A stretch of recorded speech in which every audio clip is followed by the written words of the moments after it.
All right, sounds good. Just give me 1 second, please.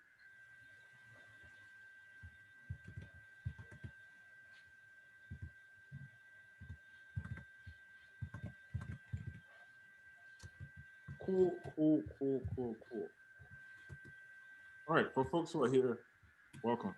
Thank you for you know taking time out of your weekend to join us on this hopefully useful 2-hour session on UI design. So, um, as usual, yes, um, current role engineering manager at Andela, Andela Rwanda specifically, and let's jump right in. Oh, I see. Mahali is with us today. Shout out to Mahali. What's going on? All right, so this is the breakdown of essentially what we'll be doing today. Um, this is the welcome phase. There's going to be an icebreaker phase, um, and then a recap of part one for folks who are joining for the first time. And there's going to be color theory, font selection, typography, putting it all together, and you know, hopefully you guys can also jump in on the fun and create something. So if you don't have a Figma account, you can easily just create one online. If I don't need to download Figma, you can literally use it online. It'll be helpful for this, your turn part,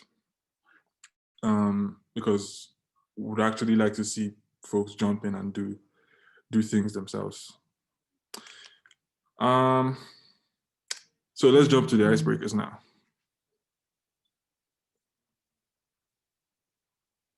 So this is what I want us to answer. Does everybody have an invite to? Let's just use this chat here. I think this is fine. So in the Zoom chat, please answer these three questions. Right. One thing interesting that you learned this week. Um, One thing interesting that you did. And do you watch The Crown on Netflix? I would explain why I'm asking that question. It's a dumb reason, but I'm going to ask you anyway. All right, so I'll go first. Well, but just keep typing in the chat. It's fine. One thing interesting I learned this week that interestingly, you can use Semovita. I don't know if everybody knows what Semovita is, but it's like for folks from Kenya, it's like ugali. Yeah. And I think for folks from Rwanda too, it's like ugali. So you can use Semovita to make pasta. I did not know that. And it's apparently a thing. One thing interesting that you did, so I went mountain biking and I did 60K. Can't believe it. I did it. And then Crown, definitely. Probably the best show on Netflix right now. Anybody else? I'm looking forward to getting more responses here. So just to recap for folks who are just joining, I want to hear from you about one interesting thing you learned this week, one interesting thing that you did, and if you watched The Crown. We're gonna play some music while we do this.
Nice.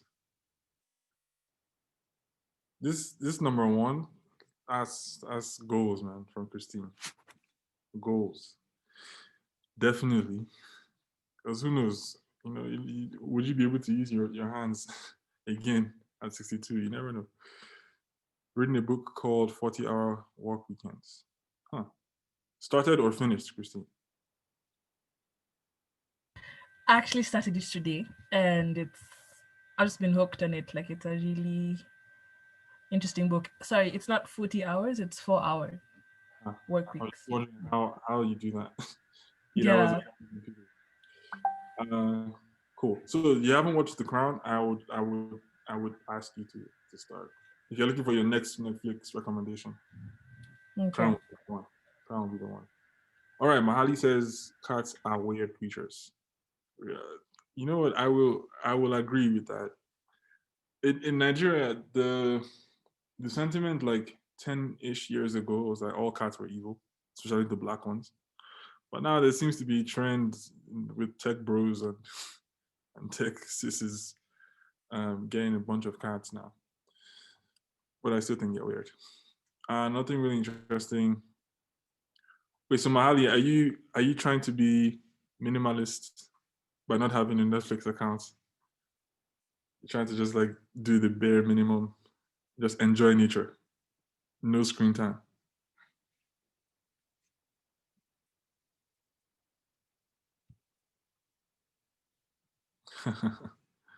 Fair enough. Yo, Bingus, what is whack? Does that stand for something?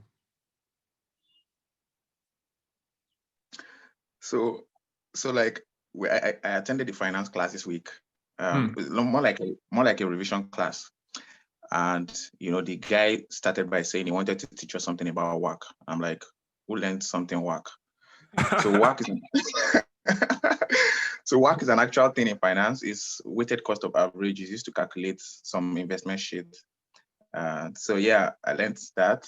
But then I made a joke out of it. I shared within my community about the finance joke that I created. Nice. It was just something around work. And then the second thing was that I went cycling 5 kilometers. I'm trying to build my cycling stamina. So I tried to cycle for long. We're in the same wavelength on that. So I tried to cycle for long without stopping. So I went like 5 kilometers straight without stopping. So yeah, that was what I did this week. Bro, the people I cycled with last week. Yeah. See, I don't understand those people, to be honest. Me, I struggled and I did like 10, 11K, no stopping. Yeah. These people did 35. Oh my God. 35. I mean, I came down as like, nah, I'm just gonna walk my bike forever, please. Let my bike ride me, please. I can't do this. It's too much. You should also tell us like this cycling place in Kigali. Oh yeah, it's and I can send you the guy's contact. It's a guy that the name of the site is KigaliRides.com. For the tour was from here to Gichumbi, which is close to the Ugandan border. Can you imagine that? Cycled started at 6:30 a.m. and cycled to Ugandan border. Like I didn't have things to do. And the cost is 12,000 francs, which is about. That's really affordable. That's a good, yeah. And you get water, you get food, so it's really good. It's really good. Okay. I will send you specifically. I think I can probably even paste the link here as well. for folks who want to try it. 12K for the entire tour. We were supposed to have one tomorrow, but Kigali City has moved car free day again. So that's not going to happen. All right. For folks who contributed, thank you. For folks who didn't, I'm still going to call on you for something else. Cool. So this is mainly for the benefit of folks who were not able to join last time. So basically what we did was we talked about, design in general, and, how you should be thinking about design. Whatever it is that you're designing doesn't necessarily have to be software. It could be something as mundane as a form, like how should you position yourself and design for the end users you're targeting, right? So, questions to ask oneself when designing for an audience is usually you putting yourself in that person's shoes, and trying to figure out how would I feel if I saw this, or what would make me feel good if I see in this product, and then what is the shortest way to get from point A to B without with maximizing the user experience, right? And one of the examples we latched onto was Norman doors. So for folks who are not familiar with Norman doors, it's a door design by a guy called Donald Norman. He wrote a book called The Design of Everyday Things. And in that book, he basically just walks through how, different things have been designed by engineers, right? And are poorly designed because engineers typically, I'm saying this as an engineer shading myself, typically will design too logically, right? So the idea is to not fight human nature, but to adapt to it, with your design. In this case, you see the door on top here. The door on top here is what most buildings have, to be honest. You go there, it's two doors, one says pull, one says push. I mean, you can clearly read it. And you went to school, you're learned, you're smart, you could read that, and you know that I'm supposed to push or I'm supposed to pull. But just because of human nature, sometimes you don't know which one to do, right? So you find yourself confused. But what he did was, reduce the amount of decisions you have to make. And then design this one below, where on one side, you only see something to pull. And then on the other side, you only see something to push. So instinctively, you know that you don't have to think much to figure out how to get through the door. You either pull on a handle or push on a surface. That was one of the examples we touched. And then specifically for software, this is the process for designing, like in a high level. You have an idea, you're in a coffee shop or in the bathroom, wherever you are, and this idea comes to you and you don't want to, lose the idea. What you do is, you find something quickly, sketch it out, what it's going to look like, and then eventually develop that idea to something meaningful. So this first one that you see, this first screen on the left, is what you would have drawn. You sketch it out. So you see it's not very symmetrical. There are boxes that are representing things that should be in, specific places. So the idea is, you don't want to lose the thoughts that you have. So you're just quickly sketching the thing, just doing a brain dump on paper. Then from there, you do another iteration on that, right? And that iteration can now give you something that's here. So the one on the left is called the low fidelity wireframe. The one in the middle is called medium fidelity. So you can see that comparing the two, the one in the middle has more symmetrical elements in there. There are, instead of lines for text, there's some text there. Instead of these dots, representing like a scrollable thing. You can see more symmetrical dots here. So except somehow your hand is really straight and you can draw all of this by yourself, typically you would use some sort of software to create this. And depending on what you have available at the time and your experience, you can decide that I want to create a medium fidelity first, as opposed to starting with low fidelity.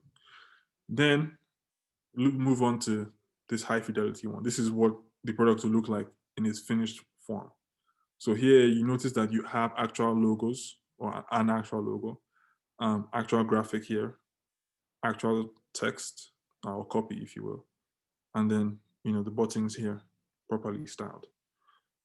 Creating something like this, the one on the right, can take you, depending on your experience level again, can take you anywhere between 1 and 3 hours.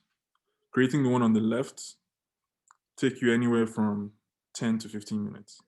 So you can see, instead of wasting time trying to figure out colors and the edges and fonts and all of that, instead of investing that much time in the beginning, you start with a low fidelity and then iterate from there. That was the idea. Moving on.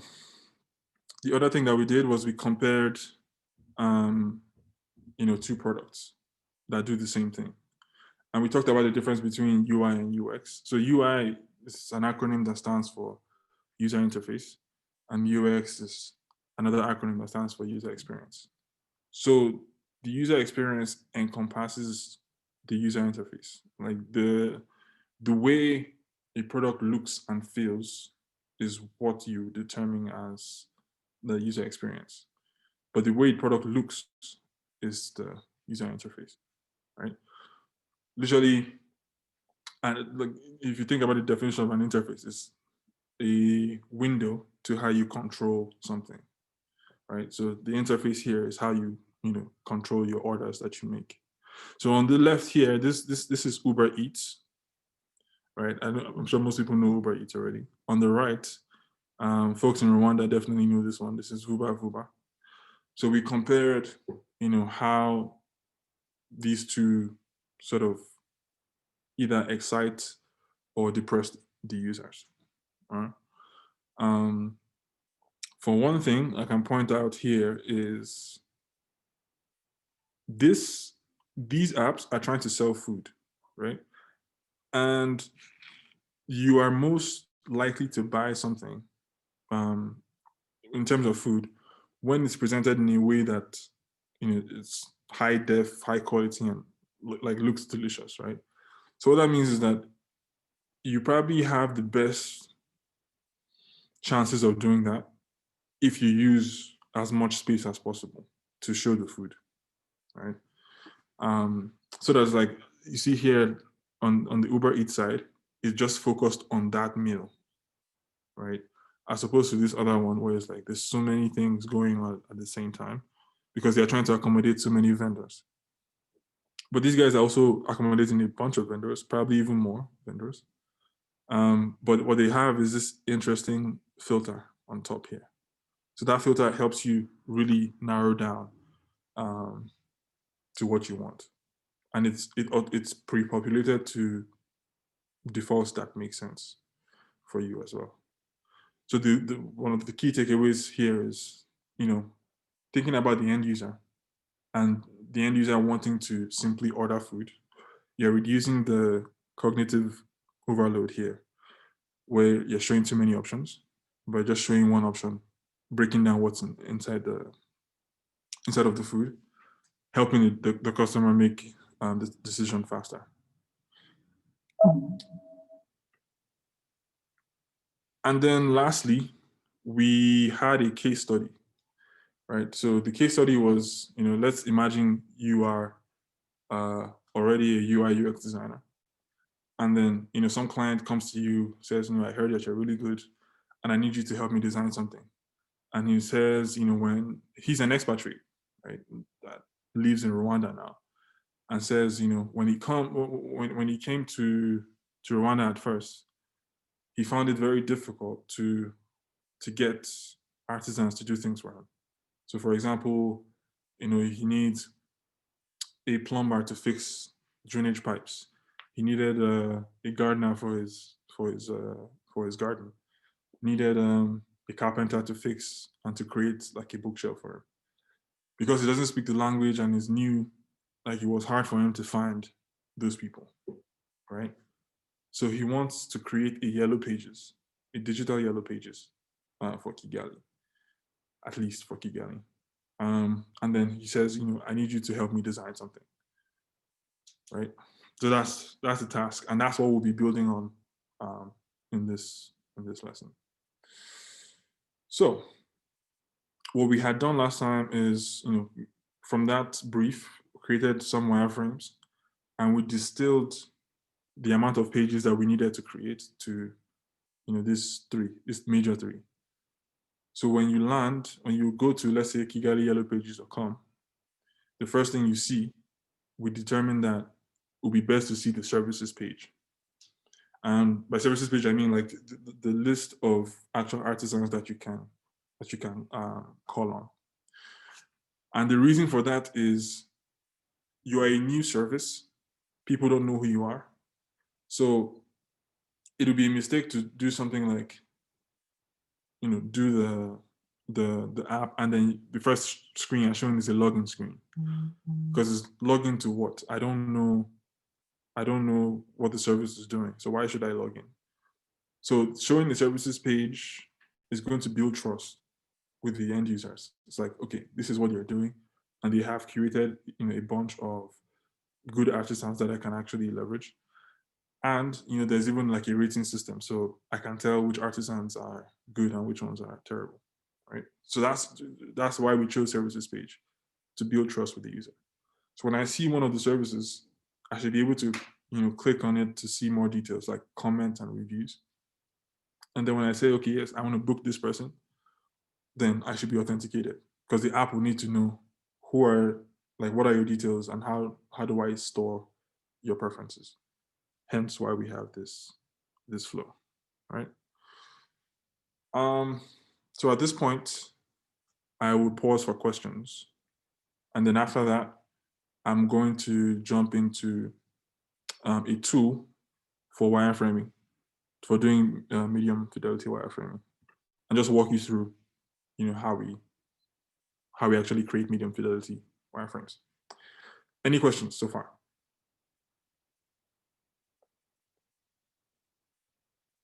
Feel free to ask your questions. All right then, cool. So last time, I was going to use Marvel interface to explain how to do medium fidelity mockups, but it sort of gave me multiple legovers. And I had to go back and figure out exactly what had changed, so I could actually walk you guys through, how to go about that. So in this session, we're going to use two apps. The first one is this Marvel app, and then the second one is Figma. So I'm showing you how to use Marvel app because they have preset components where you can just click and then it just shows up, and you just click and drag to create your screens. That I can't stress how much faster it makes you. So I still thought it was useful to show folks how to do this. So log into Marvel app, create your account. You see the button to create project, and then here you choose. For what we're doing, we're going to create interactive mockups. So we do this. So let's call this the new Kigali pages. And we know that our primary target is, phones. Or let's assume it's phones. It doesn't have to be phones. Because it's a web app. It's not necessarily like Android or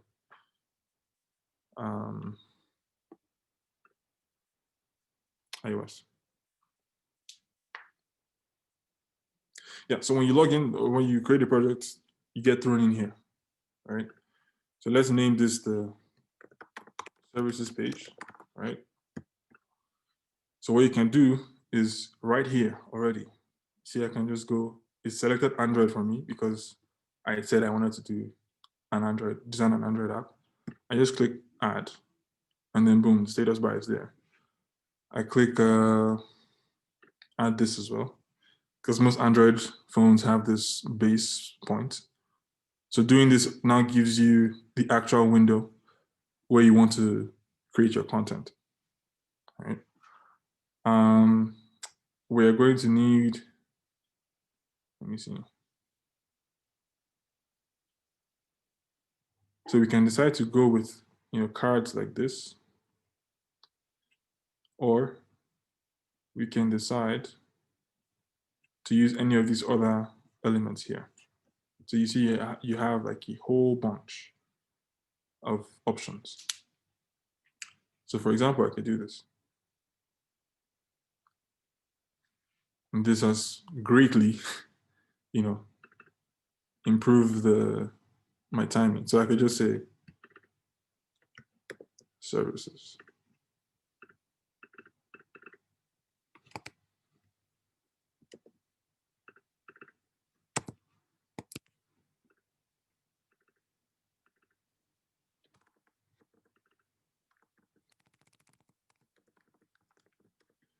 You might also have noticed that I'm not using any actual colors. So the point of wireframes, at least the low fi and the mid fi, is to just sketch your idea. Just make sure your idea is in print and is out of your head. Trying to figure out colors at this early stage would most likely impede your progress. So here, I can now start to customize. All right.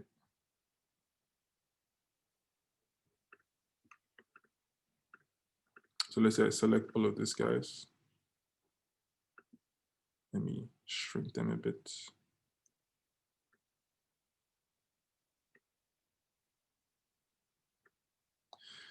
And then I can come and do just regular squares. So this would be representing like photos of the people.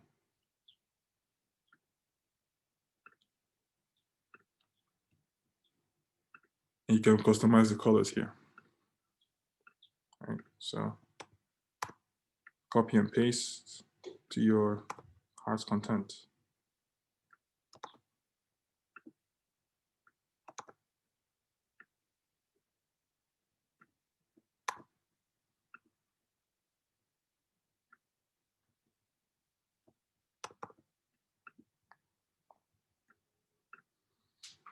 Cool. I think that was less than 2 minutes. And this screen is essentially done. So I can save the changes. I'm just going to create one more screen.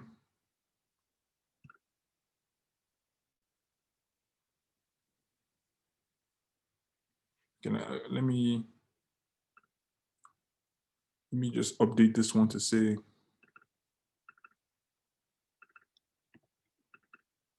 plumber.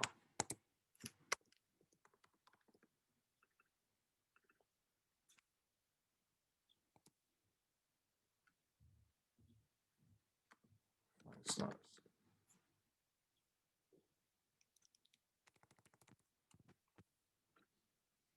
Cool. Save.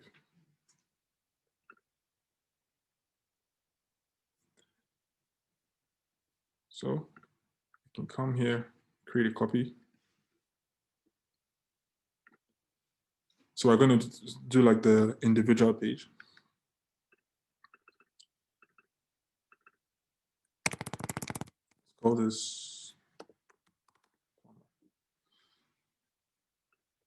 And what I can do is get rid of these guys.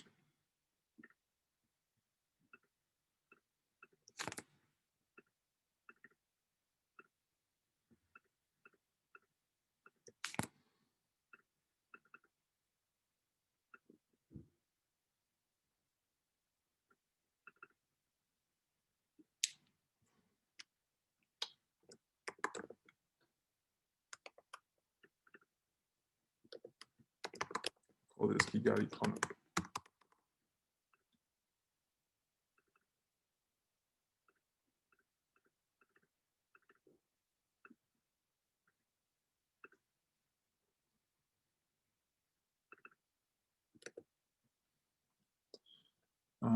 put some random text. So you say 5 years experience, top-notch service.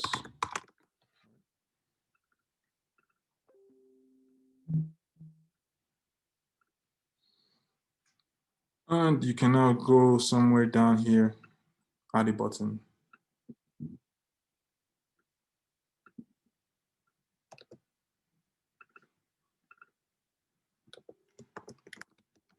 Hire me.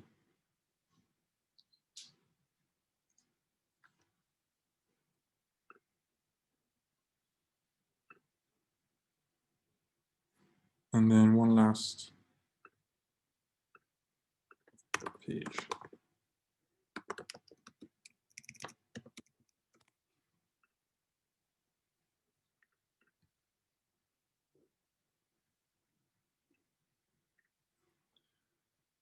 This would be hired.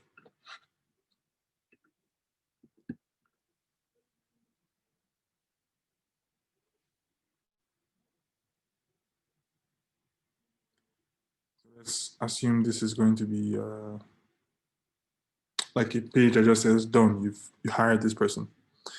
And something I should also note is just to make sure that things like this don't happen, where things start shifting, not the way you plan them to.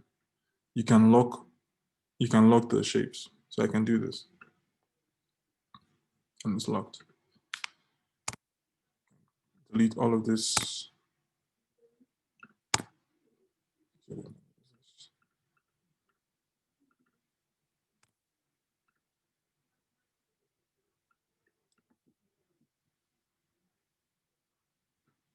It also has the alignment things that will help you to properly place the elements where they should be.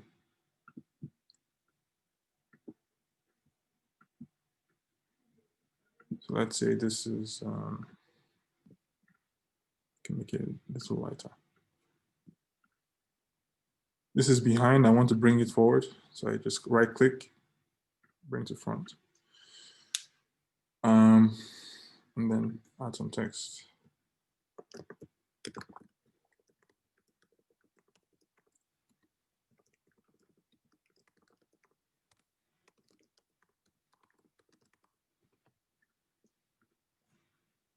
Cool, so that's done.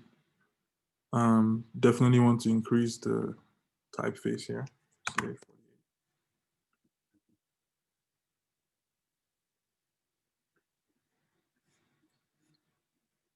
Add another button here.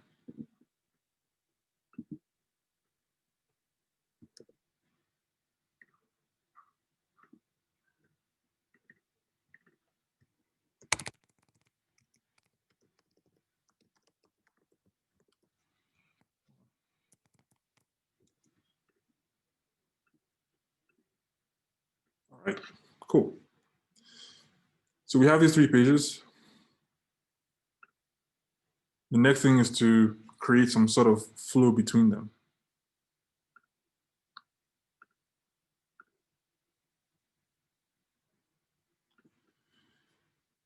So what I'm going to do is click this guy. You see this button to prototype? Click on that. So it gives you this screen. What you can then do is click and drag to start adding interactions. So you do this, then it shows you options for where that hotspot, they call those things hotspots, the areas where you highlight. And then you simply choose the next place. In this case, is this page, right? So this place, this section of this page is hot linked to this other page. Now I want the transition to, feel like it's an app, right? So I choose which of these transitions I want. So I can say choose left, right? And then, what action should trigger it. So you can see you can create very complex experiences without writing any code at all. without going too deep in design. Right. So in this case, we just want a humble click to move us to the next place. That's done. Right. And what you can see is to demo the whole thing, you click on play.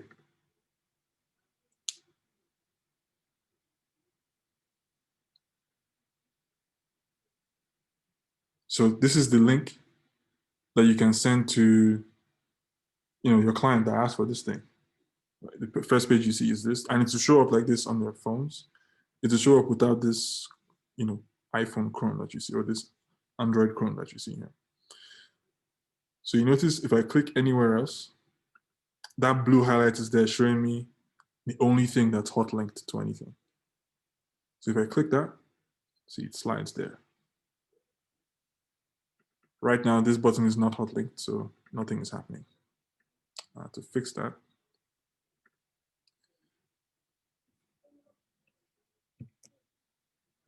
come to this page. Let's hot link this one too. Come here, and this is like a modal, so it should sort of slide up. Yeah, by clicking. So we're good. Refresh this now.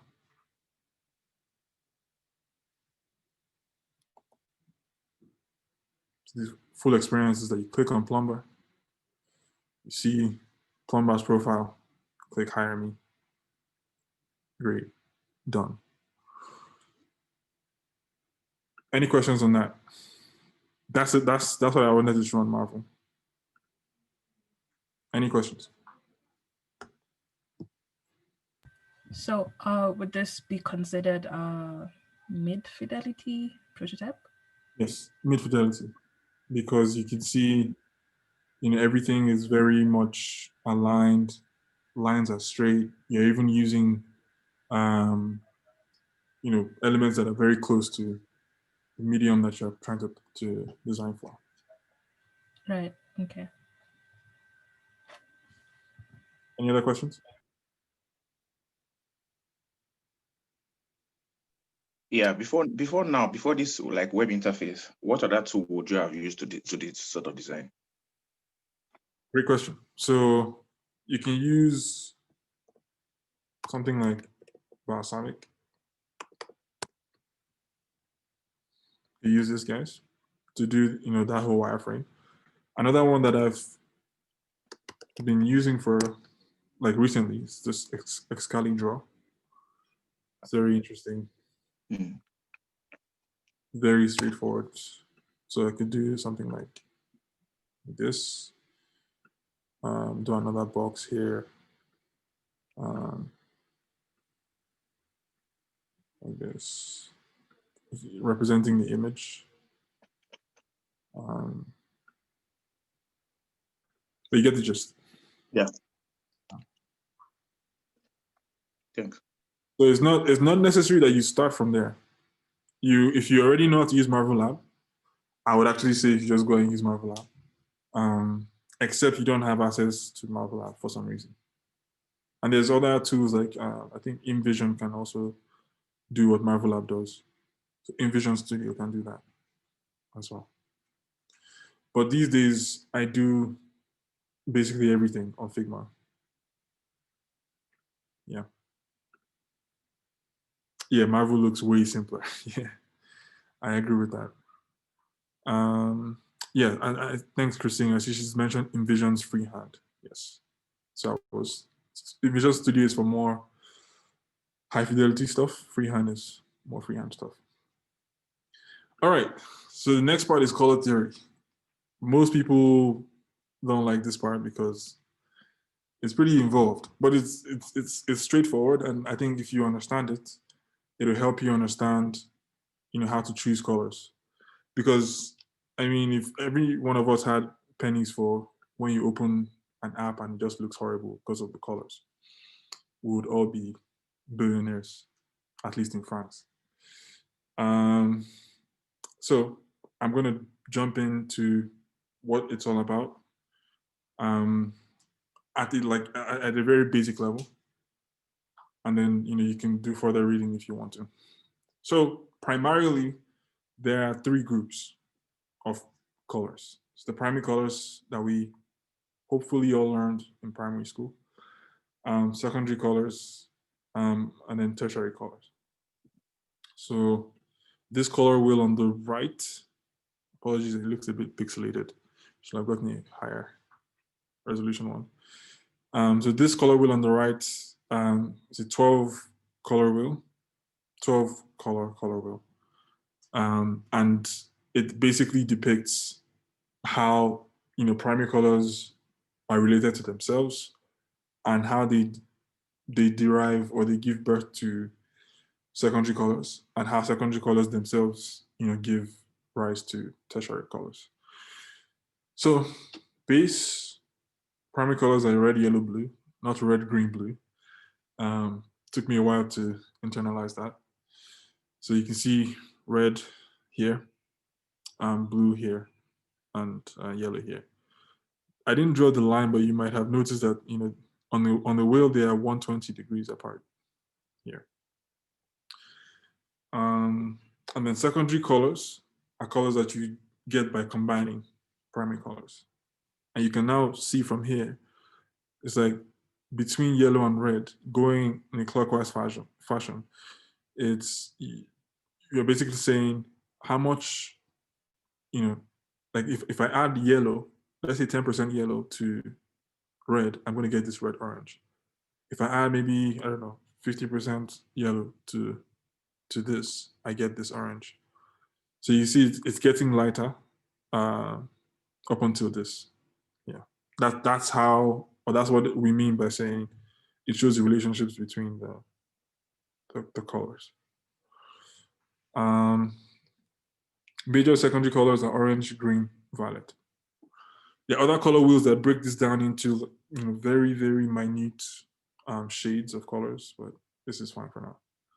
And then tertiary colors is essentially three primary colors, but the definition is officially one primary color from here and then one secondary color.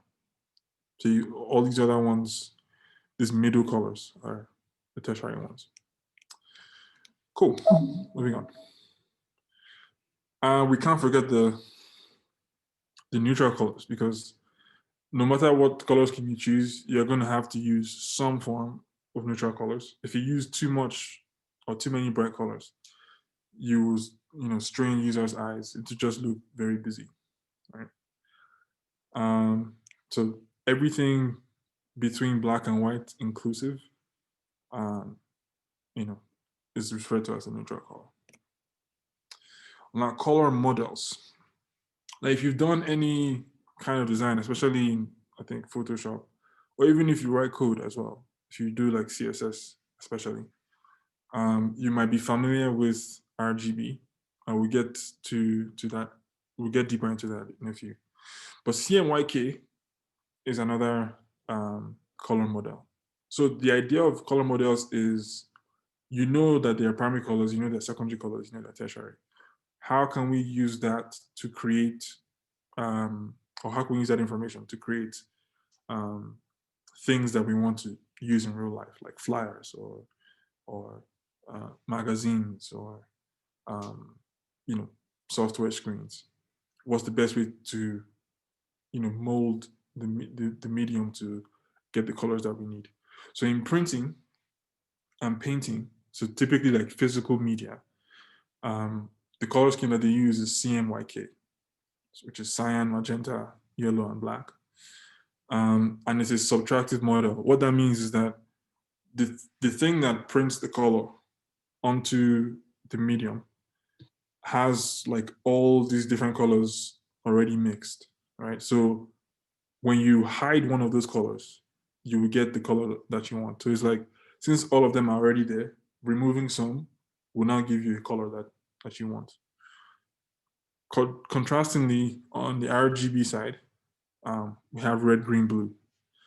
So red, green, blue is a color model, not the set of primary colors. And it's used for electronic media, right? So in this case, it's an additive model. What that means is that you have separate colors. And then depending on the color you're trying to achieve, you add each of these colors in a specific ratio. Any questions on that? Because I feel like that was a bit convoluted. All right. I have a question. I mean, like, I know they're not the primary colors, but like, what's the main reason why they choose to go for this combination as opposed to the primary color combination for screens or electronic devices? It's a great question. So I don't have an official reason why, but from the looks of things, like just from using these models, well, at least the RGB side, I can say that you can derive any color from this. And I think I'm not entirely sure on this one. So don't quote me. I think it's easier to to get green on media, or to use green because things like special effects use green screens. So there's a special use for green for like TV and screens in general. So I guess that's why they substituted green in there. Right. Okay. But that's a good question. I don't know the full answers to that. I have to also check it out myself. There are a few things in the chat. I guess you can also just. So guys, feel free to unmute. I want to hear people engage. Oh, okay.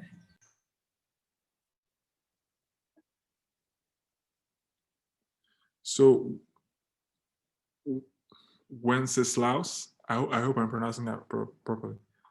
Wenceslaus, do you want to unmute? Yes. So I think my first question was, how do you handle color blindness as a designer? That's a good question. But first of all, did I pronounce your name well? I don't like mispronouncing people's names.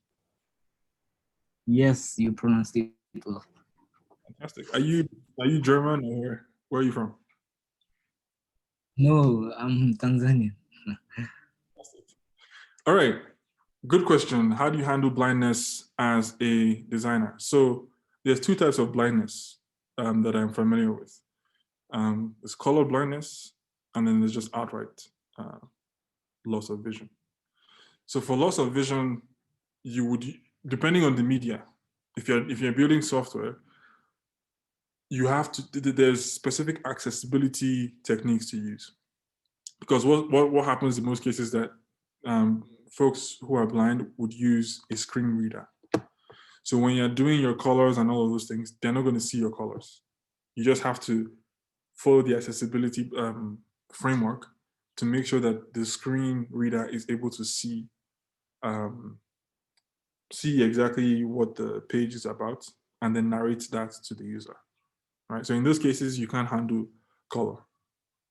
But for color blindness, what the technique that I've seen to be most successful is you adding shapes to the colors, right? So for example, I don't know if you've used Trello, but Trello is this tool where you can manage things, manage projects and stuff. And you can give projects different color tags. There's an option for optimizing for color blindness. And what they do is they add shapes in there. So you see, instead of just red, you see maybe like 3 circles. Instead of just yellow, you see maybe 2 triangles, right? So you are not depending on the color itself. You're depending on the shapes inside those colors. But the shapes are also very subtle, so that for folks who have regular vision, it doesn't interrupt your own experience. Does that answer your question?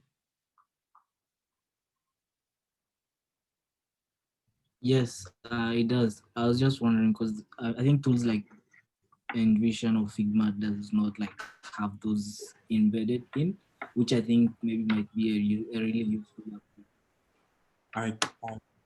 That's good feedback for them. You should tweet at them for them to have it. But that's definitely good feedback. Yeah.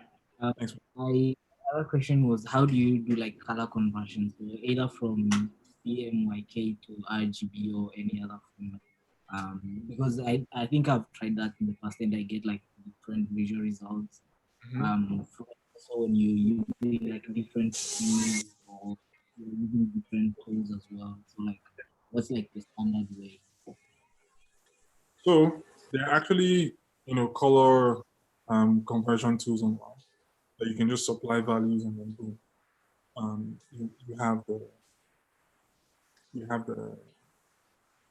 the version.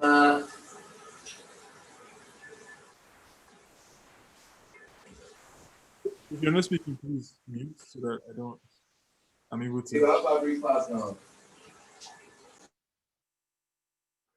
All right, thanks. Yeah. So the question again, let me just repeat it.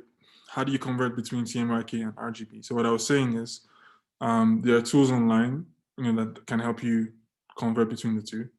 But in most cases, because CMYK is print, right? And RGB is screen or digital media.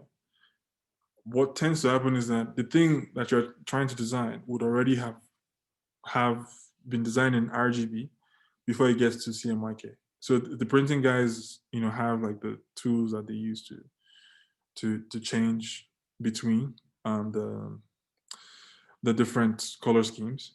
But there is, on a deeper level or like a more practical level, let's say you see a flyer that you like, what can be helpful, what I do.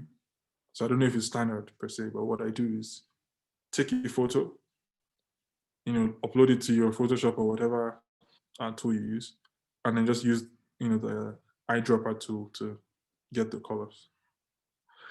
There is now a deeper question for how to represent RGB colors, and that's what we're going into next. Well, after this. So here, these are color properties.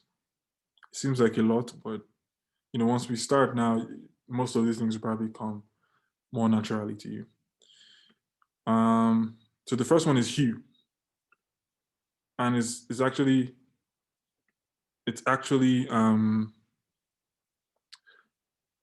something that I learned recently. I did not know that hue meant the purest form of a color. I thought it meant something entirely differently. But that's what it means. Like the purest form of any color is exactly what you use to is the color, basically. There's no more fundamental definition than that. For tint, also tint is something that confused me because if you think about it, when you're driving or when you're with a car, you say somebody's car is tinted, you don't think that the person's window is covered in white. You think it's in black, right? But in actual design sense, it's actually with white, right? So you take the hue and then you add a percentage of white on top of the hue. And what that does is, it gives us different shades of that one hue. And then you can choose between obviously 1 and 100% to decide what tint you want. On the other side is shade. So when you have a layer or a mix of black and hue, you get a shade of that color, right? All of this is going to become, more practical when we actually have a color scheme. And then tone is when it's similar to shade, right? It's when you mix an original color or hue with a neutral color, right? That's the broad definition. But in the more technical definition, because we've already talked about shade and tint using white and black, tone is everything in between. So all the gray, mixing gray with a hue will give you a specific tone for that color. Opacity is just literally transparency of the color, right? So how it goes from 100%, which is the original thing, to not visible at all. And then saturation is the color itself as 100 is a range as the color itself up until gray, right? So typically if you want to make a color picture black and white, you take the saturation from typically around 50% to 0. Any questions on that? Fantastic. Now, somewhat back to Wenceslas's question about how you convert between different color models. So in real life, like when you're designing, you most likely be using one of these two color modes or color codes. So RGB, sometimes with the A, and then hex. So RGB, we already talked about that. And this R stands for red, green talks about, G is for green, B is for blue. And each of those values has a maximum of 255 and a minimum of 0, right? And the idea there is each of them has been given, like each version of red that exists, if you will, has been given a color code from 1 up until 255. It's like, think of pure red, and then people start adding tones on top of that red. Tones, tints, and shades. That will now give you all the different ranges of red that you can have. Do that for green as well, do that for blue as well, right? So on the extreme end, you have 255, 255, 255. That is white. And then on the extreme right end, I mean, and then on the extreme left end, 000, will give you black. Now the A is called the alpha channel. So the alpha channel is essentially to control opacity, right? So if it's at 0, the thing that you put color would not be visible. If it's 100%, you can see the thing. It's the actual color. So anything in between can give you whatever it is that you're looking for. Now moving to hex. So hex is the more commonly used one out of these two.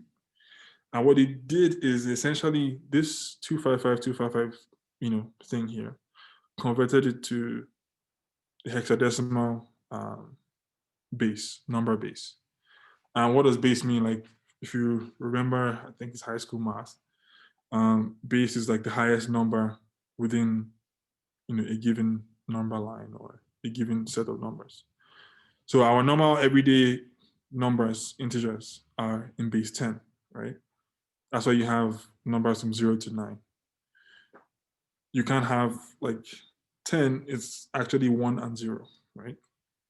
So hex is from 0 to 16. But everything after 9, you use a letter ranging from A to F, right? So 0 to 9, A to F, that's 9 plus 7 or 6. Sorry, 10 plus 6 to give you 16. And the way you know it's a hex is that it starts with a hash symbol. And then this is how it basically converts. So FF breaks down to 255. So you can either start from 00, like black here, all the way to FF. So you changing these values is essentially you having like a palette in your hand and like literally swirling colors all around. Any question here? This part is definitely a bit involved.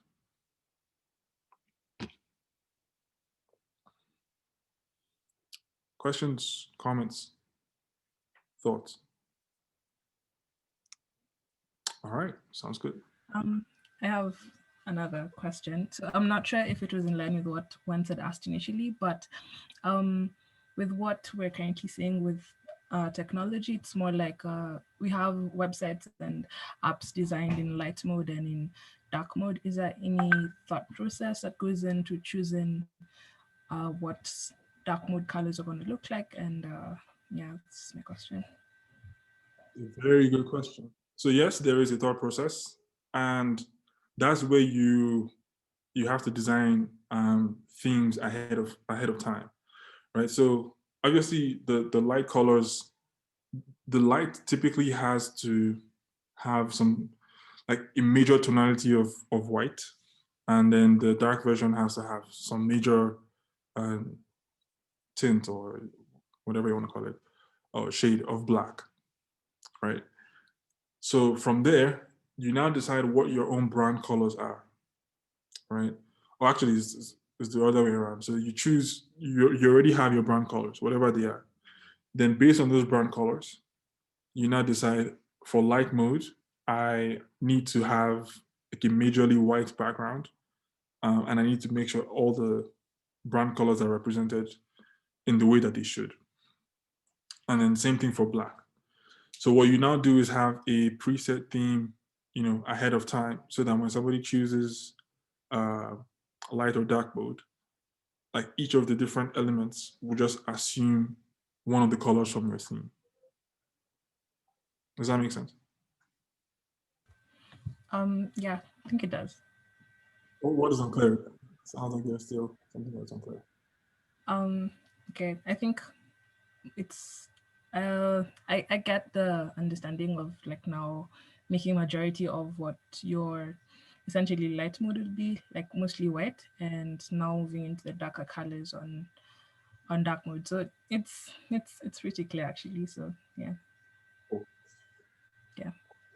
So now move on to something practical. What I'm going to do is, remind us that we are still building an app. I just went into this long ass detour to, give you context as to why we do certain things. Now, the job is to build a color scheme for this app that we're building, Kigali Yellow Pages, right? So I typically come here. It's called Coolers. Careful with this double O here. And what they do is they just help you generate colors.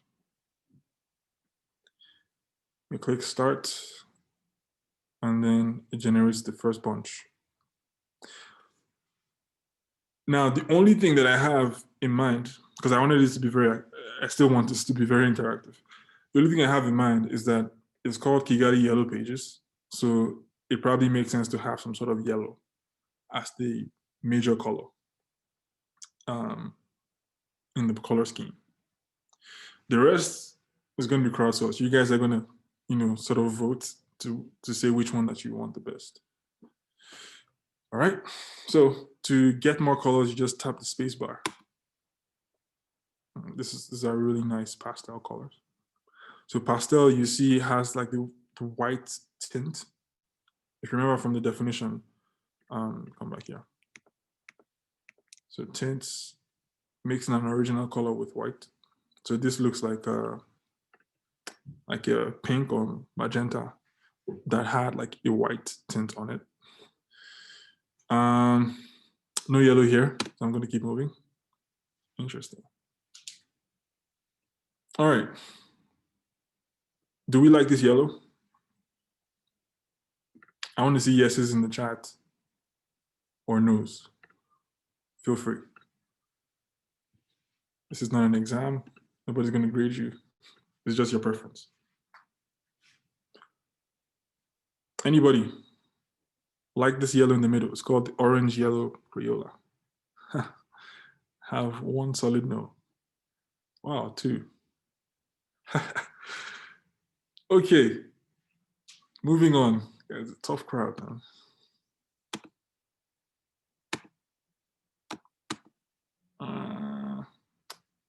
Wendy's in the middle. How about this medium champagne? You guys like that? Seems like a cool yellow. Not too loud. It's a yellow ochre. Not really. Man. Holly's like, serious no. Too pale. Okay, cool.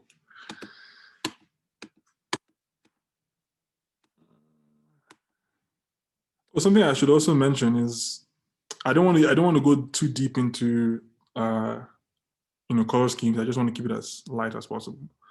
But you can decide that you want a monochromatic color scheme. What that means is that it's literally just one color and different shades of that color. So you do that, sorry, I believe it's here. click on generate method. So these are the different forms of color palettes that you can go with. So monochromatic, you see it's only one color and then different tints or shades of that color. I think we should do that. Keep things simple. So you guys need to make a decision because we only have limited time for this. Wait, how about this yellow right here? This one, this, I don't know if you can see it. This on my Chrome tab, it's more orangey though. When is it best to use a monochromatic theme? I would say in corporate stuff, you tend to want to do very straightforward, not too colorful, not too happy, just very, straight and narrow. To use monochromatic things. It's typically when you want a more simpler presentation. It's least advised if, for example, I don't know, it's actually relative to you as a designer, because I can't tell you, the range of designs that exist. They depend, it's a whole bunch of things that you can take into consideration. For example, there's also color psychology. We didn't go into that here, but some colors do elicit some reactions from people. So for example, black and white is used for luxury stuff. So you go to Apple website and it's always some black and white thing and the product in front. So depending on all of those choices, what do you want the user to feel? Do you want them to feel secure? Probably use a blue. Do you want them to feel, there's growth, like agriculture or savings or something like that? You can use green. You want them to feel like pumped, like if you're doing like a club website or something, like your red would be good. But yeah, that's typically how you think about it. All right, back to this joint. Trying to find the yellow. At least one. I need to get at least one, yes, from here. It's a really good yellows. My sweater. Your sweater yellow, Christine. That's essentially this one, this maximum yellow. Owl says this is close. Okay, you know what? Can it like be more yellow huey, like from the purest form? Like let's clean it. Let's do this. Let me come to Figma a bit earlier. I'm gonna do this. And I'm gonna choose a color from here.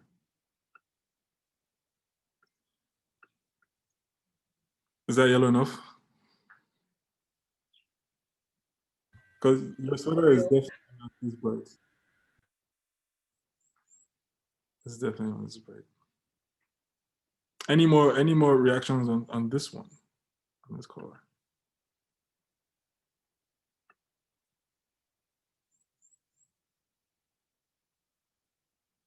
So what we're going through now is exactly the reason why when you're doing wireframes, you should not use colors. So this is the exact reason why. Okay, so guys, I'm sorry. I don't want to overshoot the time, but I would, Awa says it looks great, so cool. I have one yes. Now, okay. So if you go to explore. On this page, yeah, on explore, okay. And then you search. On the search, if you press on search, there are colors, like you can choose the palettes by color. Thank you for that. I did not know that. Thank you. All right, so we have a bunch of interesting yellows. This is a nice swatch of colors here. Can we agree to go with this one? Fantastic. Wow. Made it. How do you open fully? View palette. So as you can see here, we have the hex values and we have the RGB values. So there's actually math. So I think once this last, to your question, you see this is one of the tools where you can do the conversion for CMYK. There's actually math, that is involved to convert this to this to this to this, but this is not a math class, so I will not go into that. All right, I'm getting a bunch of yeses, so it looks like this is good. What I am going to do is just leave this here for now. So we've decided on palette, fantastic. Now, moving on to fonts.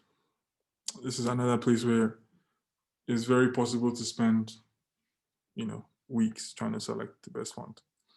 But what you need to know in general is that there are two types of fonts, at least that I know of, serif and sans serif. So serif fonts have, serifs. So these things that protrude from the edges of the font, those are called the serifs. And this one specifically is in Times New Roman. And I would implore you to never use Times New Roman because nobody does that. And then sans serif. So sans is a word that means without in French. So sans serif means without serifs. So you can see this F has none of those edges protruding there. And then the next thing I think is very important is type scale. So everything on your page, you should have some sort of mental scale of preference as to the importance of those things. So when you get to your page, typically there's a header. It's called like a jumbo header. So that header is like the main thing that should capture everything that you're saying on the site, right? Especially in the landing page. So that would be like your H1, like the largest header size on your page. And then you can also use musical intervals and something also called golden ratio. For folks who are familiar with the Fibonacci sequence, I think they're related somehow. So use that to derive the remaining headers that you should use, or the measurements that you should use. If you don't get this, at the beginning of what you're doing, there's a huge chance that when you finish or you create your first few screens, it will look very off, right? So what we're going to do is jump in to this guy. So this is called typescale.com. Hopefully you all can see it. So it gives you, the breakdown of different visual scales. So you see here on this side, you have the golden ratio. So it's huge. I would use this for like a print thing, see, because nobody wants to see this on your site. Well, depending on your design, to be honest. I've seen very talented designers do things like this. You see minor second, major second, minor third, major third. So if you're into music, this probably sounds very familiar to you. The idea is, in music, there are 7 individual notes. There's the first note is called the tonal center. And then the second note is the minor second, because typically you get a minor chord from there. And then so on and so forth, minor, major, and each of those, because each sound has an actual frequency, there is like a mathematical difference between the interval between the tonal center and the minor tonal center and the major third, so on and so forth. So that's where these numbers come from. So if you get a guitar and then you're playing like do, re, mi, fa, sol, la, ti, do, so the distance between do and re is the minor second. Distance between do and me is the minor third, so on and so forth.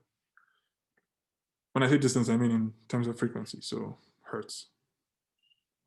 So you use this, and then we can decide, let's go with the, I don't know, yeah, major third is fine. So immediately you can see the measurements that you need. So it means your biggest, largest heading should be exactly 48.3, so on and so forth. Any questions here?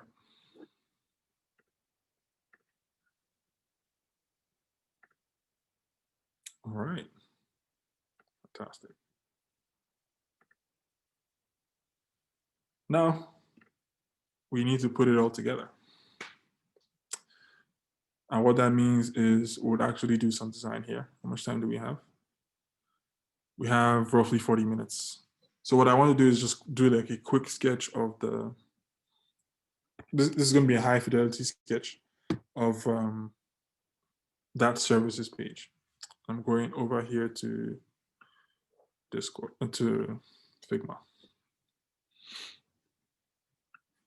Can you all see my Figma screen?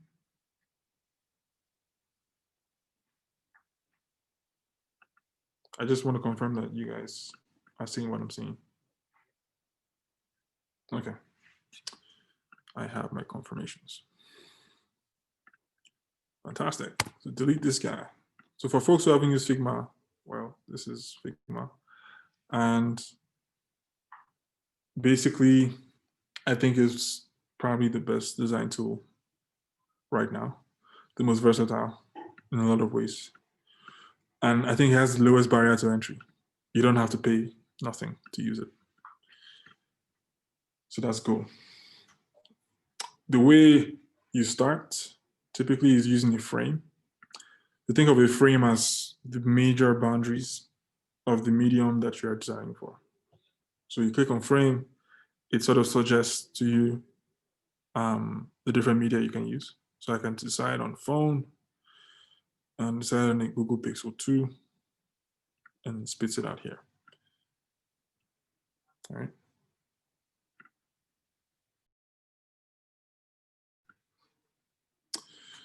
So let's call this the services page.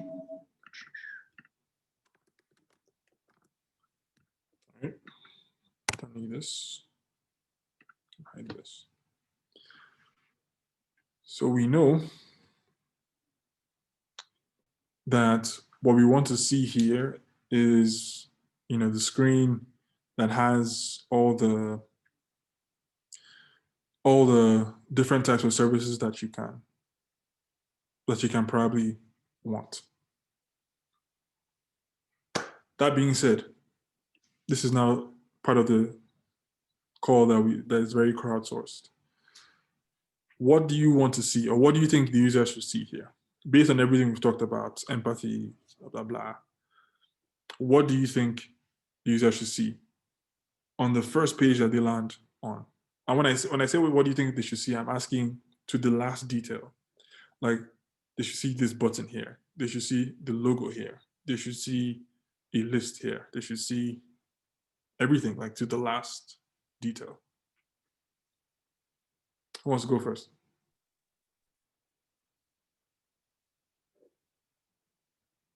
Please feel free to unmute. Let's go.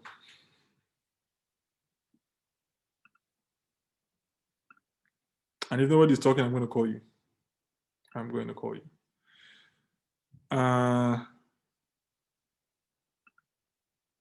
Who do I call her? Bengus. Yes, I'll pass. I'll pass. Say just at least one thing that you feel that users should see on this first page. Just one thing. Okay, so I have a question, and I guess maybe it'll apply to everyone, but maybe just give us like a bit more context, or at least just a reminder of the functionality of the app, so you'll just get a good sense of, yeah.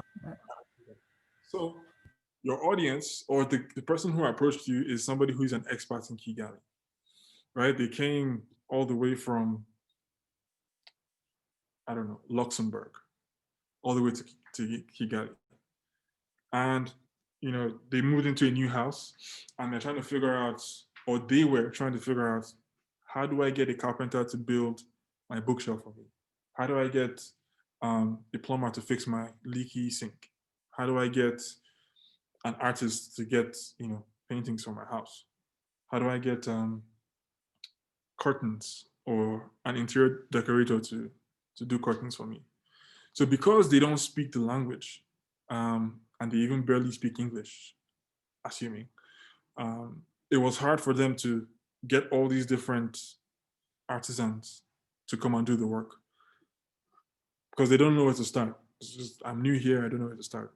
So the idea of this app is giving you a starting point. So you're an expert here, you don't know anybody, you can come here, it's like, oh, I want an interior decorator, I want a plumber, I wanted this, I wanted that. So that's what this is. Cool. Yeah. So the first page that we're starting with is the services page, or let's say the service category page. Right?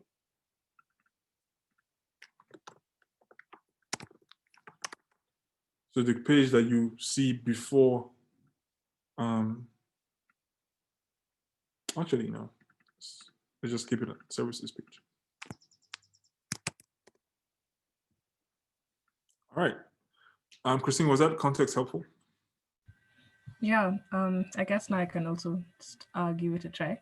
So I think getting onto the first service page, I'd like to see the most commonly requested for services. So this could be anything from house cleaning to, again, interior design. So that's maybe some carousel that I can swipe through to just like get like a sense of the mostly requested services. And yeah, so that's probably something I'd like to see when I first get onto the app.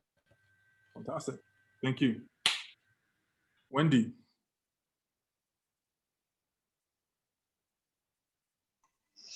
Yeah, so we can also include other general services, but it needs to be grouped. So if we are talking about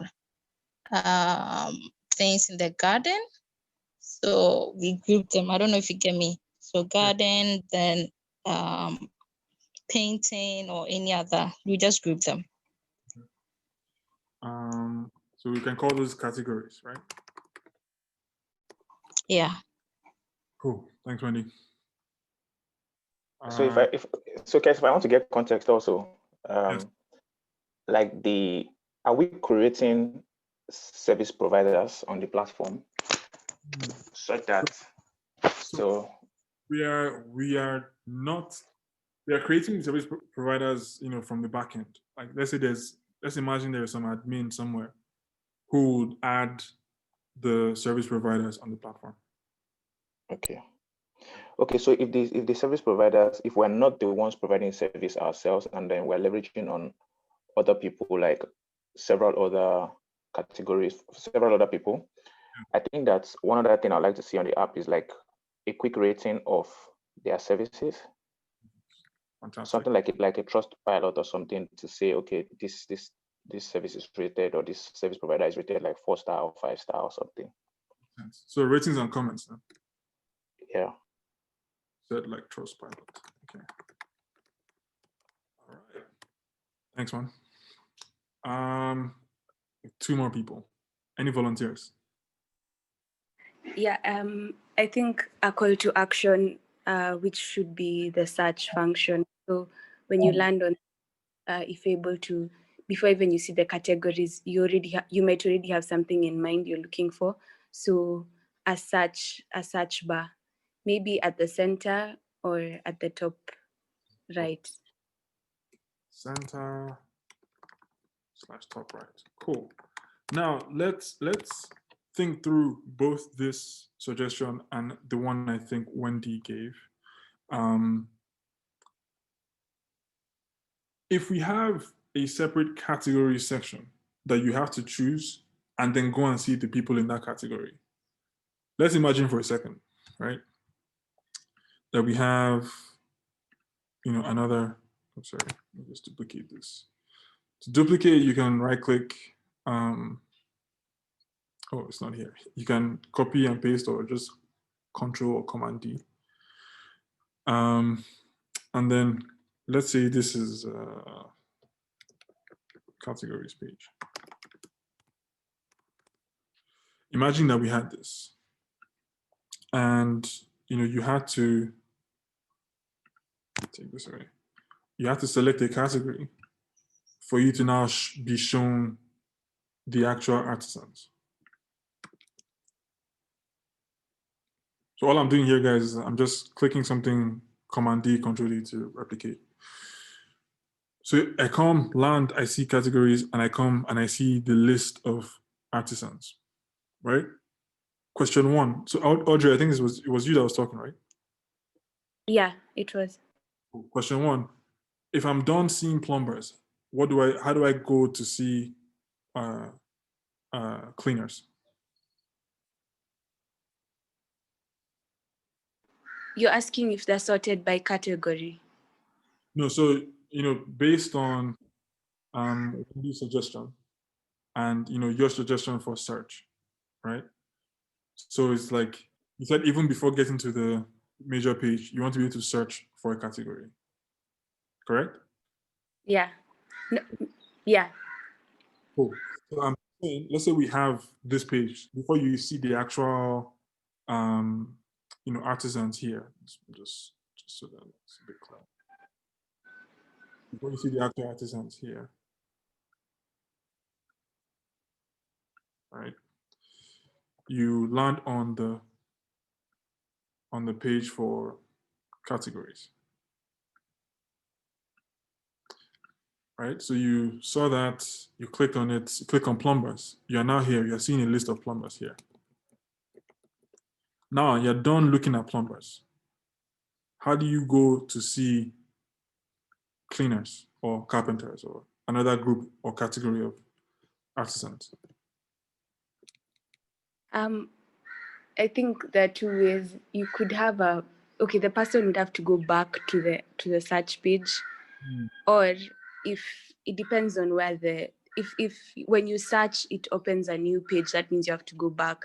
But if you search and it displays on the same page, you just have to search another category. You could just research. Fantastic. So that's what I was trying to bring up. So if we have a separate categories page, it means we're going to give the user an unnecessary screen, one, before they start to see the services, right? Two, it means when they're done here, it's not going to be very straightforward to go to see another category. So a way to do this is to combine the search function and the filter function. Like you said, if we have everything on one page, it means very similar to how we had this guy here. We can have the filters on top and then, beside the search here. And then these would be, the artisans here. And then like Christine mentioned, like the top most requested services here, carousel. Does that make sense? Yeah. Cool. So just one question on that. If you have a search bar and then underneath you have the top rated artisans, when you search, does that mean the top rated are pushed down and then the search results are shown? No. Well, it depends on you. It depends on what you, in that case, I would say it depends on the designer. For me, I would leave the top things there because you're not necessarily searching for that. And there's a way you can do it where it doesn't feel intrusive, right? So you leave the top things there, but show the results. Yeah. And another way is also to have the search bar underneath the the top things that are happening, that's another option. You can do that. Does that make sense? Yeah, it makes sense. All right, fantastic. All right, so I have search function, and just now we have a filter, so we can just search and filter. Any other one? Just need at least one more.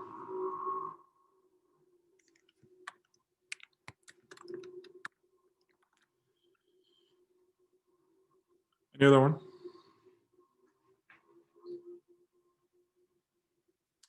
All right, that's fine. So we can begin. So I'm going to hide this guy.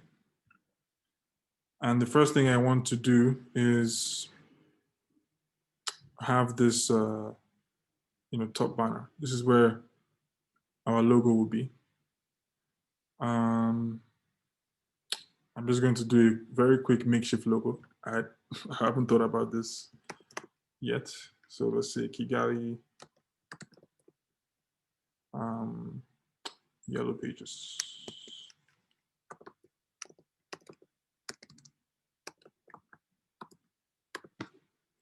All right.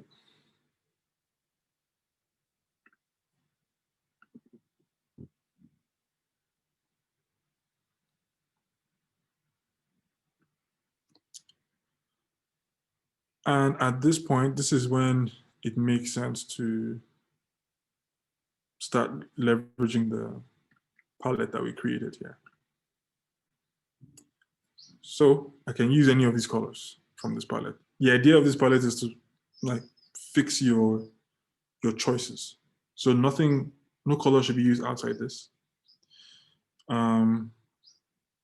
So I can choose this guy. Let me use this one. Click, copy that. And I come to this fill and then paste it. And I have that. So I can use this here. Or because it's a page type of thing, I can do something where I duplicate this guy and make it grayish.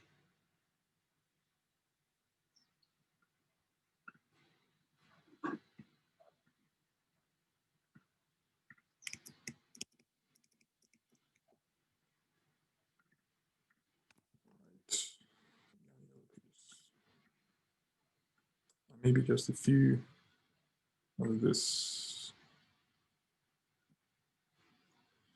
So now that I used, this gray here, I want to be able to easily access it instead of copying and pasting every time. So what you can do with Figma is sort of save the style and eventually build like a design system. But you do, let me call this one gray 100.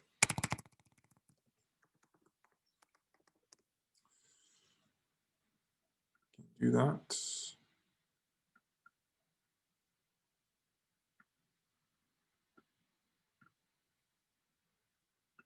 I think this might be better as white actually.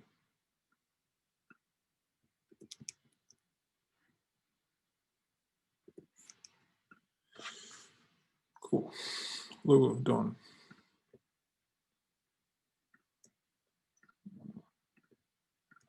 So to group things together, and you should do that because things will get out of hand very quickly if you don't. You can right click and then click group selection, or the shortcut you can see here on the side is, because I'm on a Mac, it's Command G, but on Windows it's to be Control G. So I can just call this logo. And I can bring this here. So this is the status bar, or let's call it the nav bar. And we'll actually do Again, to duplicate is Control or Command D and do the status bar.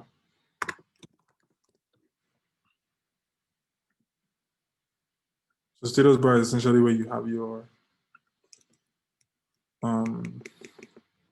you know, your network status notifications and all those things.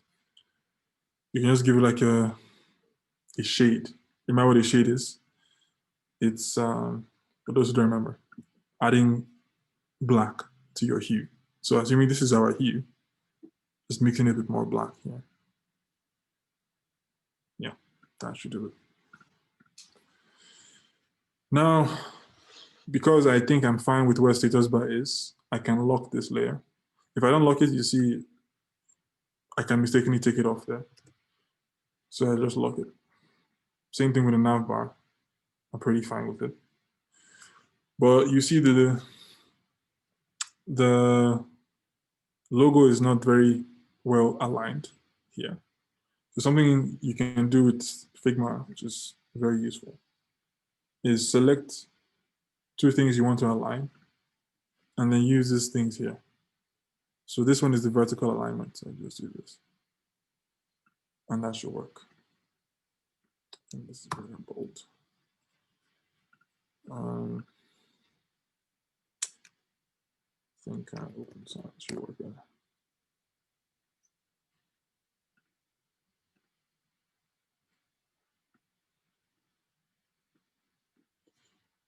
All right, cool. Again, because we are in the spirit of palettes, it makes sense to use, you know, something from the palette here instead of just random gray. So I could do this. And then I could do, in this case, I could decide that this guy is white.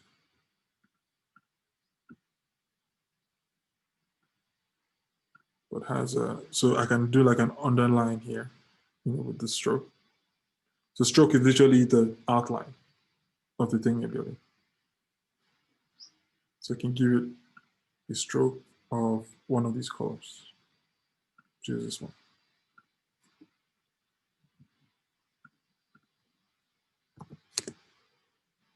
That's not the right one.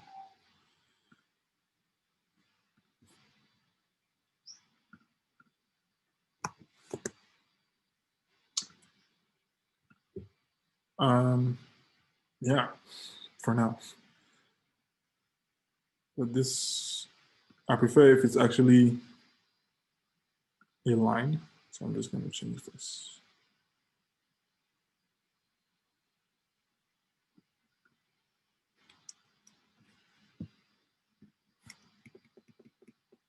Yeah.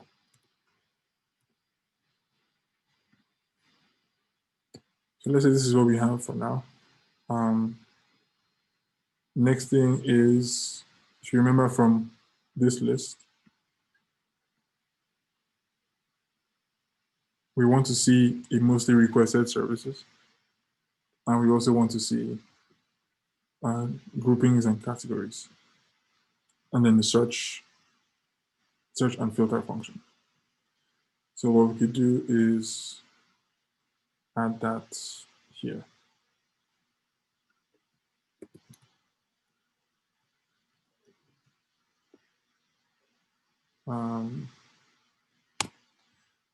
So in this case, I think it might be useful to add pictures. And with Figma, what you do is you just come here. You can use the tool like on Splash, it has free images.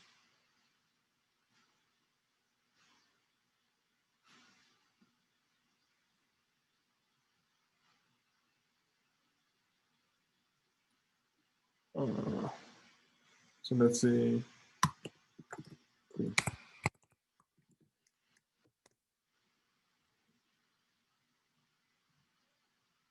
I like this one. Then copy that, paste it. So the cool thing about Figma is that it's infinitely, you know, zoomable or like zoom enable or zoom outable. So you do that, and then you resize.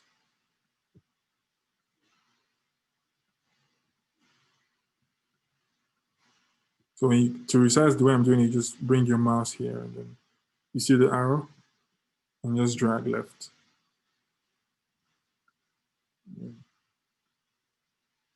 Start to bring it in there.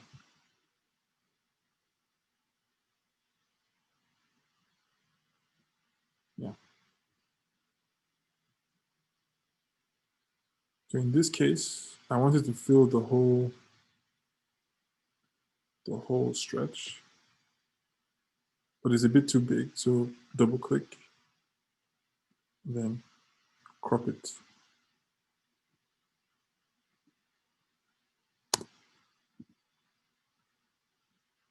Cool. And we had actually this, I don't like this color. I'm just gonna change it real quick. No, it's better.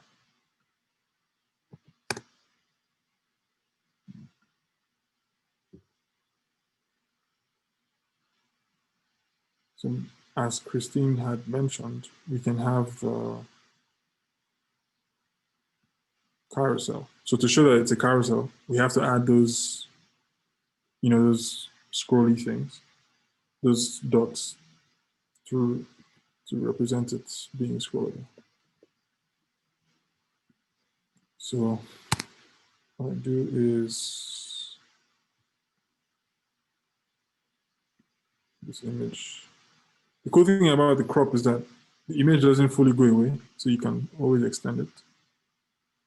I'm extending it because I need space for those dots. Then come to the shape tool. So another thing I like about Figma is that it's very simplified. There's no option fatigue here. It's just very straightforward. So I can click. If you want, a perfect circle, you want to make sure you click here to make sure that the proportions are maintained. And we can do 12. 12 is good.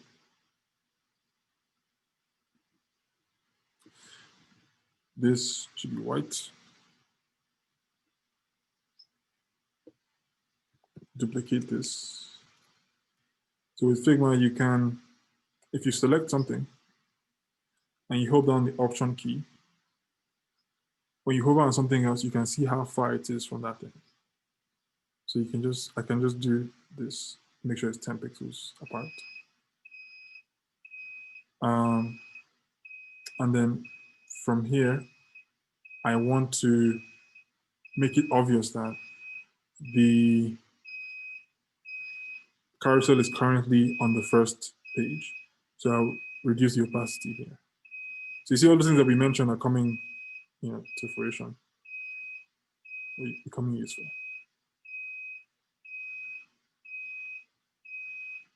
So do that, do it again.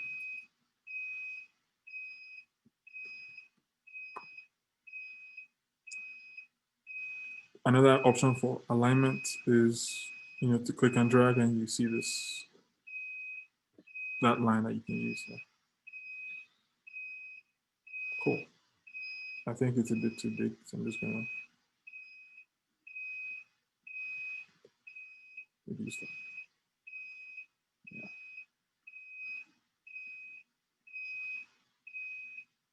And to resize again, do this. So it's in the middle now. And we can add some custom text here. Just say,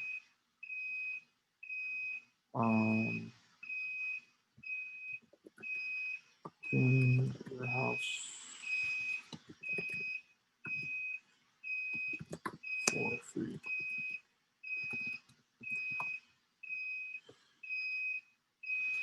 Now remember what we did when we chose the font scale.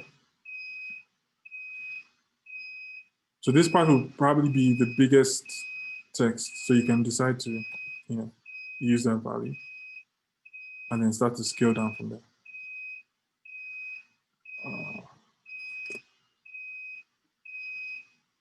So it's clearly too big. What's the next one? I'm just going to jump to 25.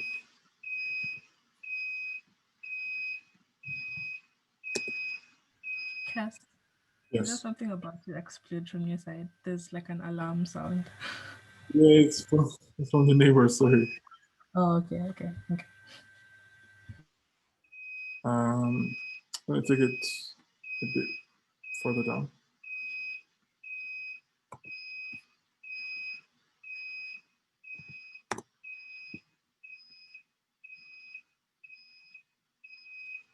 And once again, our shade of yellow. Ugh, no. Can use it for, so we need like a dark shade here.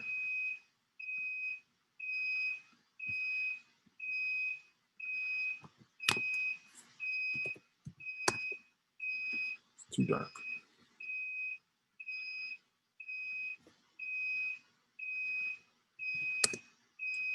It's too dark. Let me try this one.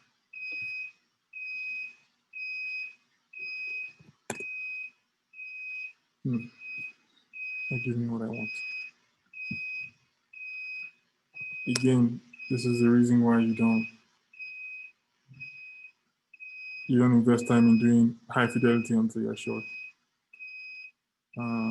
That's not the right thing. Let me use one still.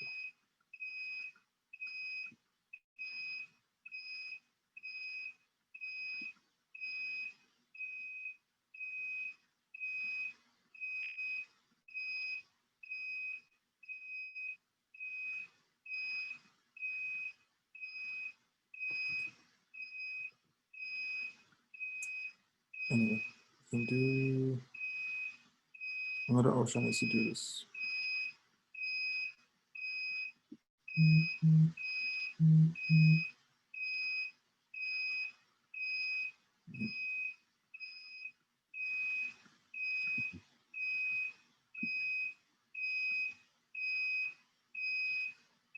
So let's use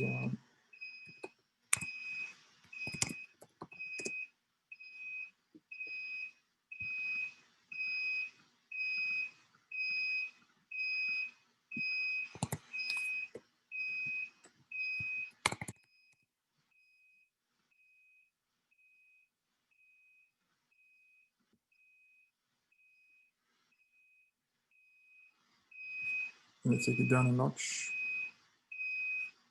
16.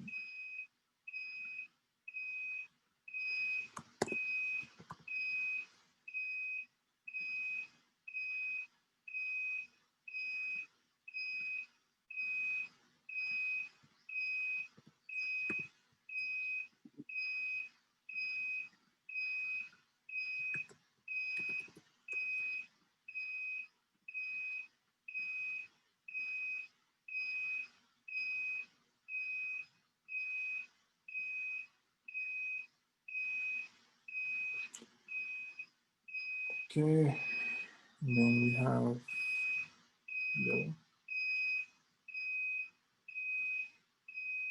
And then you can use white here.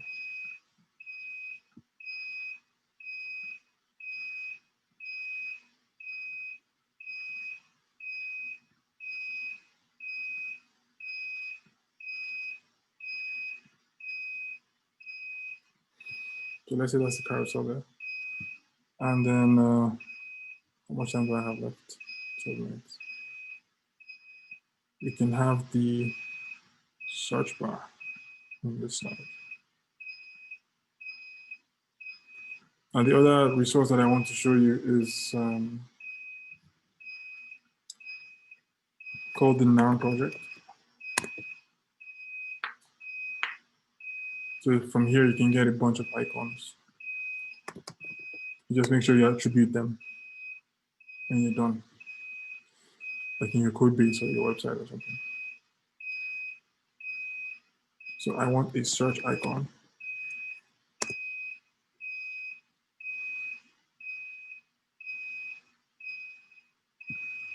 Choose this guy. And then when you click get icon, you can choose if you want a PNG or SVG. ALU is always the better option because you can customize the color there. So from downloads,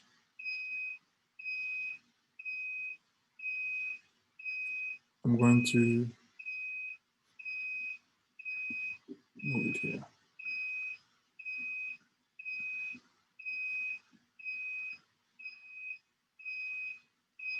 So you notice that it has all these things. I just take this out, take all of this out, and then use the same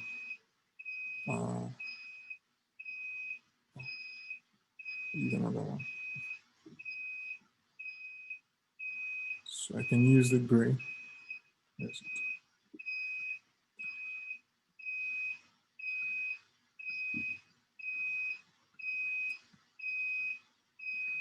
So this is the search bar.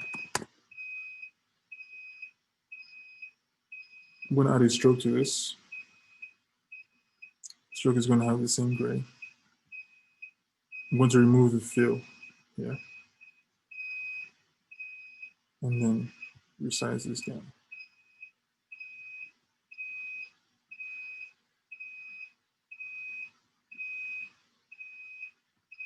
All right, take it to 20.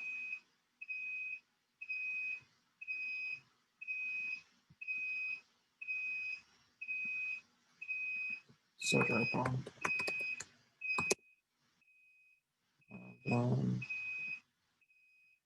Just to make sure these are aligned vertically to this. So if you notice, I'm kind of using this as the border. So everything should sort of align to that point.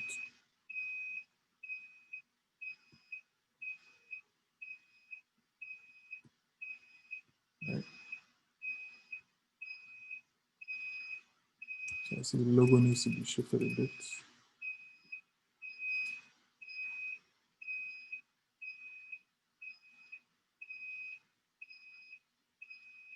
And then I'm going to add the filter section to this side.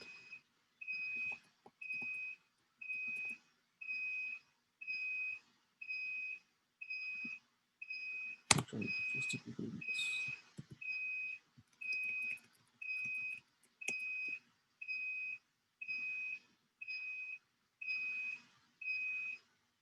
So no stroke here. I'm going to fill it though with this. Now I need a filter icon. Come back here.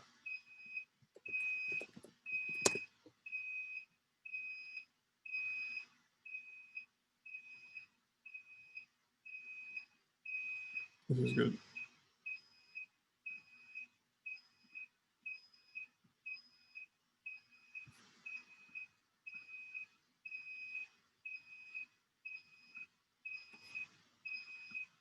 Move this here.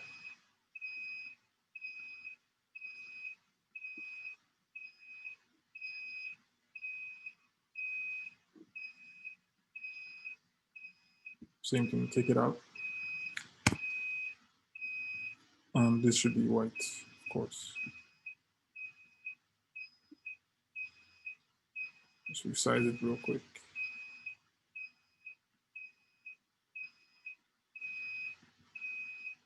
You can add the text filter. Open sounds. So just as a quick note, you can use Google Fonts to choose fonts because they give really good suggestions for fonts to use. I'm just going with Open Sans here because because of time. So back to this type scale, let's use this 12.8.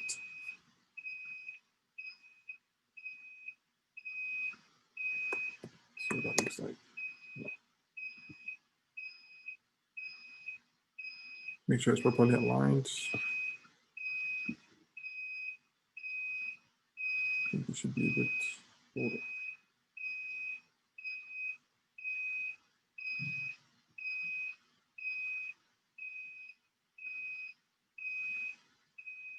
So it looks a little big, so it needs to be resized there. Take this down. 15.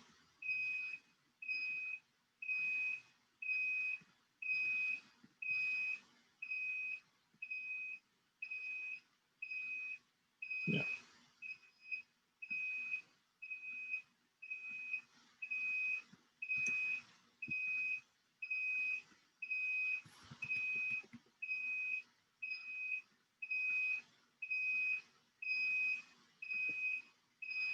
Yeah.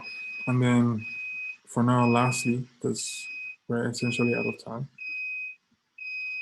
I'm going to do this.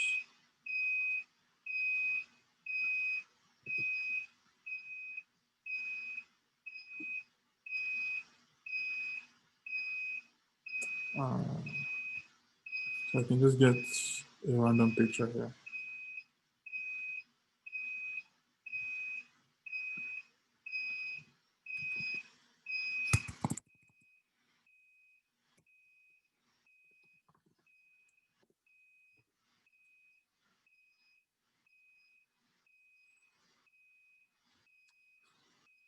Slight bias. I like to make sure the African.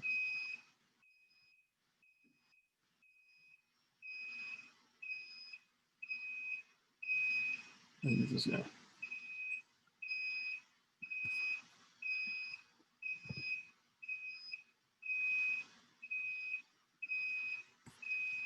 Let's use this guy as well. That works.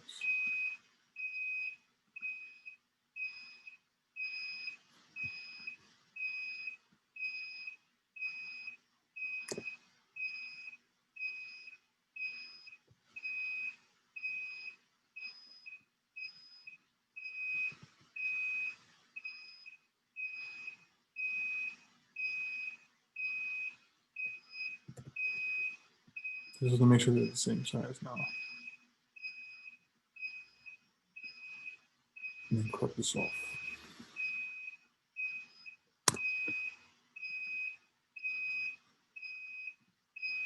Like Bingo said, it should have stars.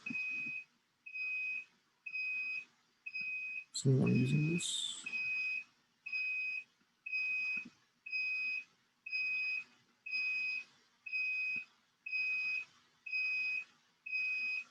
Yeah.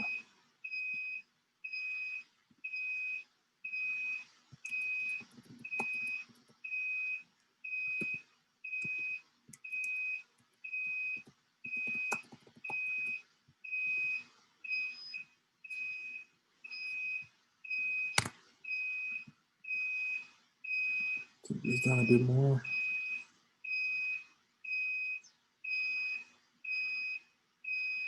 Yeah, that's good.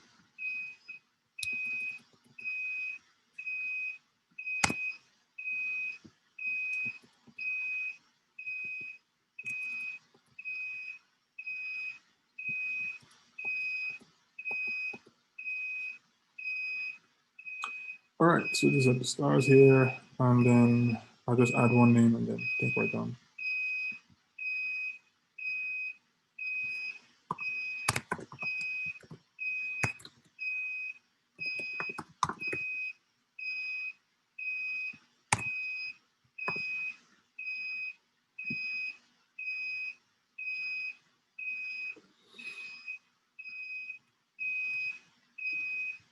Okay.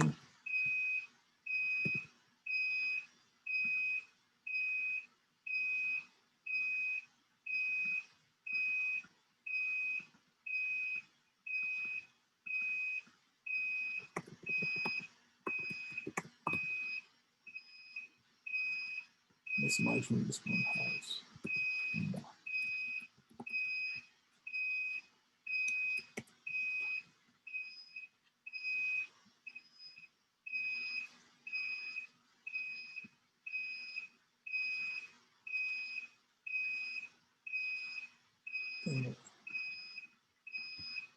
Just add this.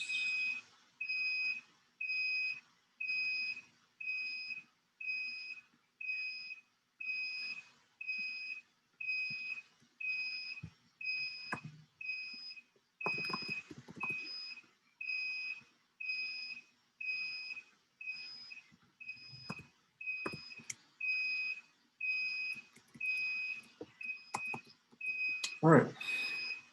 So the whole idea here was to walk you through how you'd have, used a Figma, for example, to create something like this, hopefully better. And I hope that was clear. I see there's a bunch of chats going on here. Check that. And I know we're at time now, so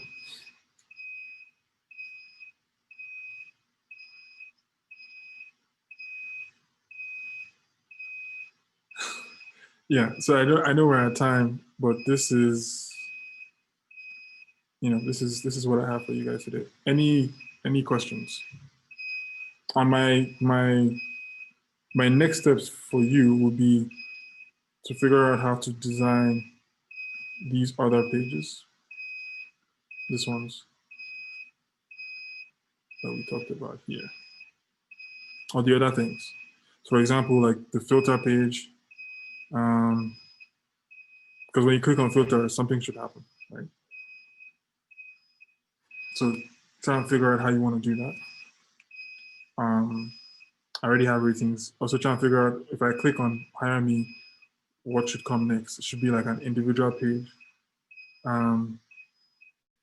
where you see like a detailed profile of past projects and then ratings. That's definitely the next step if you want to continue on this route.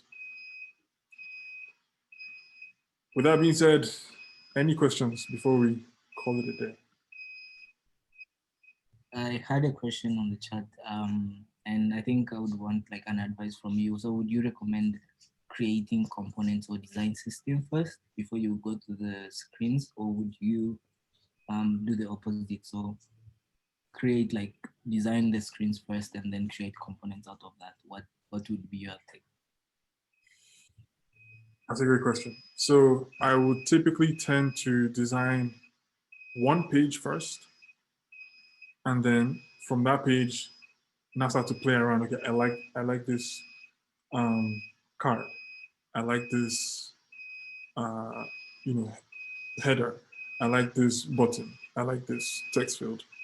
So once I now start doing that, I now start taking the things that I like and creating components from them.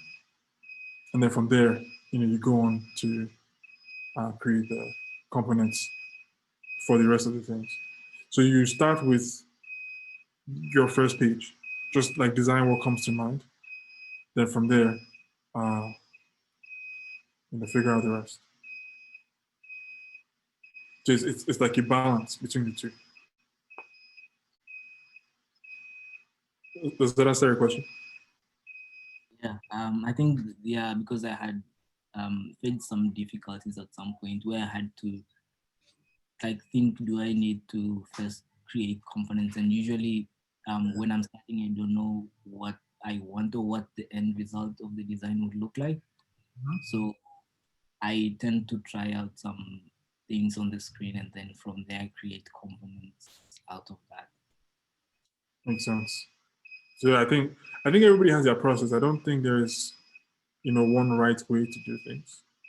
And if that's your process, if that works for you, that's fantastic. Just jumping off of what Wentz just asked. So I don't know if you can probably just like demo how you'd maybe turn the logo into a component and how to undo that, because I encountered issues when I made something a component and had trouble reverting. So I don't know if maybe you can help me that. I Googled it, but I didn't get an answer. So this is just me also trying to just see if it can be helped out. I would gladly do that. So with this guy, the way it is, I'm going to convert this. Let's call this convert this to a component, to create component, right? So when you do that, you see it turns into a component here like this. And to see, like to reuse this component, you come to this assets layer here, or this assets tab here. And you see it. So I can just click and drag, click and drag. Now the cool thing is because all these ones I just dragged out, you see them here. You notice the main component has this 4 things in there, but these ones have a hollow rhombus as opposed to this one. So when I decide, you know what, I want shadows. Let's see.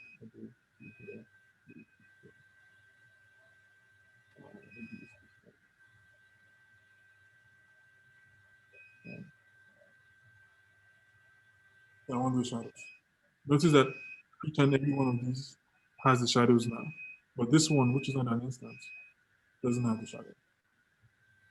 Right. But let's say I want to create a button that looks like this, but doesn't have this red background, it doesn't have this yellow background. Let's say it's like a danger button. Right? There's this an instance. What I can do is come here and then detach it. Right, so I can come and then update it this way. So it inherited all the properties from this major component, and then I detached it at that point and then customized it. Okay. Make sense? Yeah. And how do you like now not make the button a component anymore? Maybe you wanna okay, so I guess what I mean to ask is like for instance now, like if you go to like the main button component and try and like move around the hire me text within the yellow rectangle, like is it possible to do that like with the parent component? To specifically answer your question, that's why I detached it from, I detached this one from the component. So yeah, I can do this. Right? But if I do that here, on this main component, you see it's affecting the other instance. Okay. Whereas this one, it just stays. Because it's no longer attached to the main component. Cool.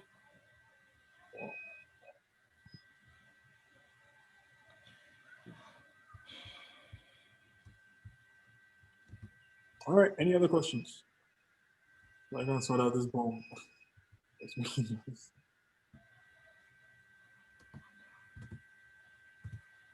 Are we good?